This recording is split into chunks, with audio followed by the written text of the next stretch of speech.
If you've been inspired to write a book, but every time you sit down to write, no words land on the page, here's why. And let me first say this. It's not because you don't have a story. It's not because you don't have the ideas, because the inspiration came from somewhere.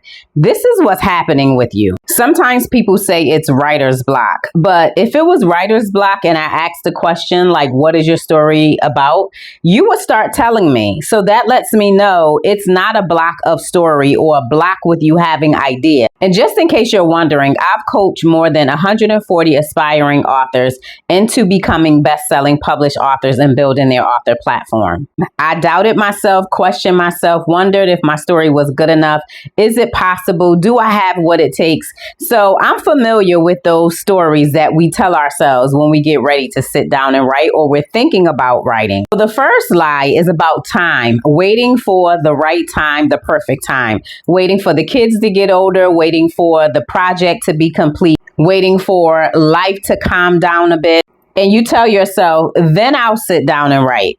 There's no such thing as the perfect time. And the authors that I worked with didn't have the perfect time either, or the perfect story. The difference between an aspiring author and a published author was someone made the decision. They decided their story mattered enough to take 25 minutes in a day to sit down and write, and protect their time like it's a priority, a non-negotiable, because what we put on our calendars is what we complete. So you really don't need more time, because we make time for the things that's important to us.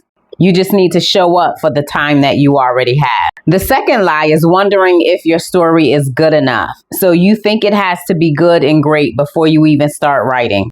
There is no published author that had a perfect first draft. When you get to editing, editing is a separate phase where you can refine it and build it up more. But the first step is getting the words on the page. And the third lie is because you don't know the process, now you are stalled and stuck because you feel like you need to have all the answers before you can even start or begin. And that's where the excuses come in.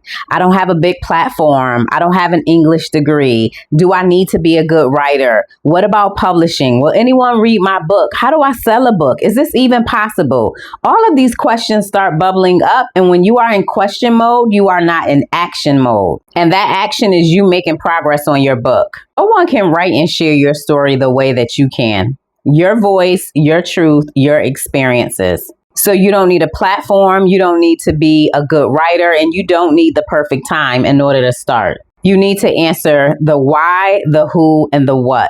Why you want to become a published author, that's purpose. Who your message is for, that's your audience. And what is the message that you will be sharing that can provide inspiration, motivation, and transformation. The platform, the credibility, the readership, all of that gets built after the book exists, not before.